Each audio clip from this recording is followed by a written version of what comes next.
I'm sure all of you have been to the beach, and in today's program, Sue and I will be discussing the weather. Let's look at some activities at the beach on a fine day.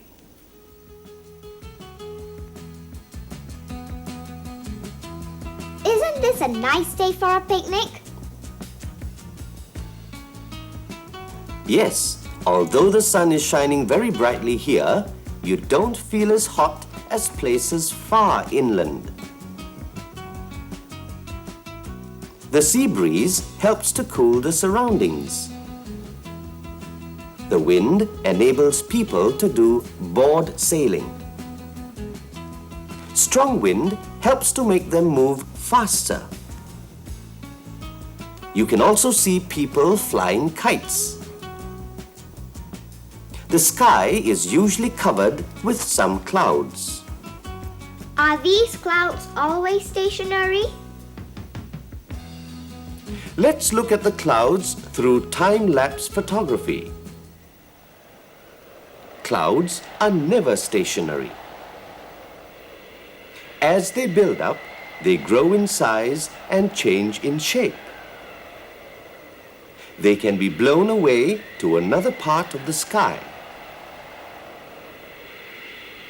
As they build higher and higher, they become dark rain clouds. Well, the fine weather has changed into a cloudy one. These dark clouds, which contain tiny droplets of water, won't be able to hold very long.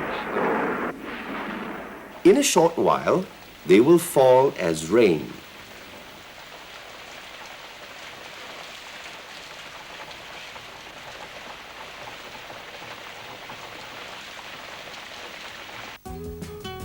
When the rain stops, sunshine will be back if there are no clouds hiding the sun. The weather changes. How often does the weather change?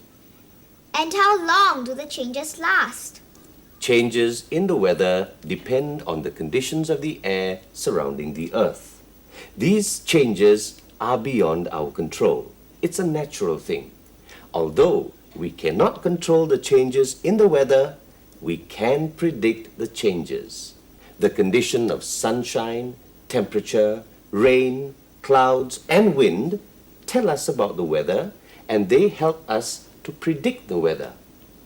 In Singapore, the weather forecasts are done by a government department called the Meteorological Service.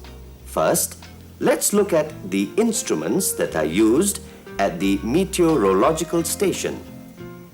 This meteorological station is located at Singapore Changi Airport.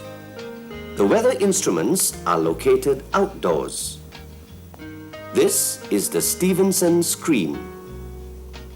It is constructed to prevent direct sunlight from reaching the thermometers, but allowing air currents to flow freely. In the screen, there's a wet bulb and a dry bulb thermometer. The readings taken by these thermometers are used to calculate humidity. Humidity is the amount of moisture present in the air. In addition, there are two thermometers to measure the minimum temperature and maximum temperature in a day.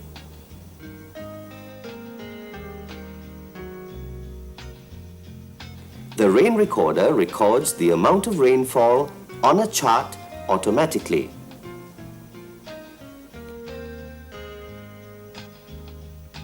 To check on the accuracy of the rain recorder, the rain gauge is also used.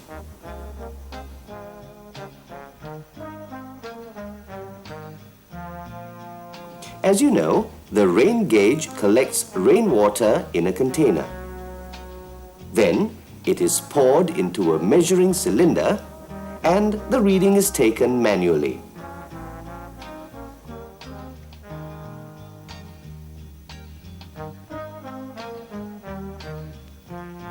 This is the sunshine recorder.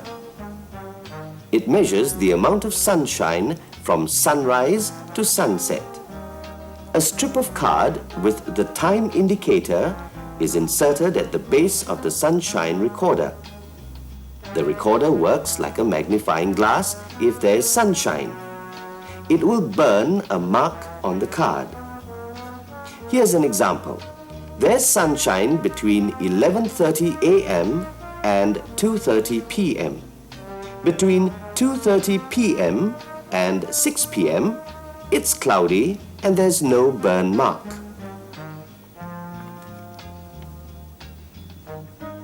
The wind vane is mounted on a pole above the roof of the building. The wind vane indicates the direction from which the wind is blowing.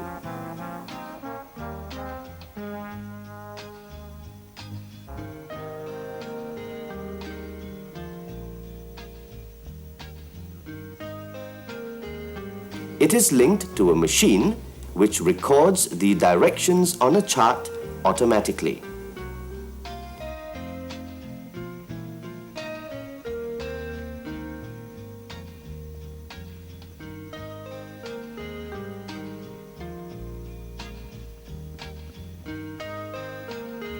The speed of the wind is recorded by the anemometer.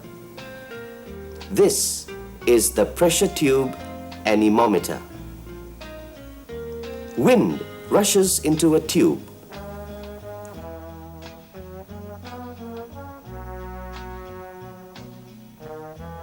This causes the up and down movement of a float which is attached to a vertical rod.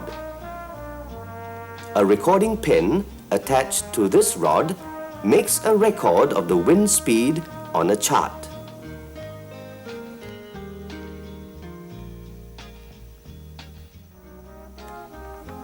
This is a weather balloon. It is filled with hydrogen gas.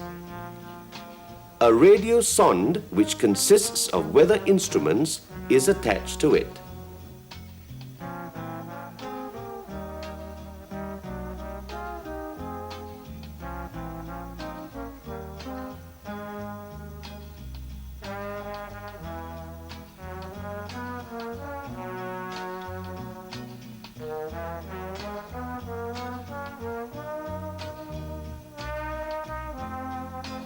As hydrogen is lighter than air, it will carry the balloon up to a height of 30,000 meters. As the balloon goes up, the radio sonde will transmit weather information to a ground station.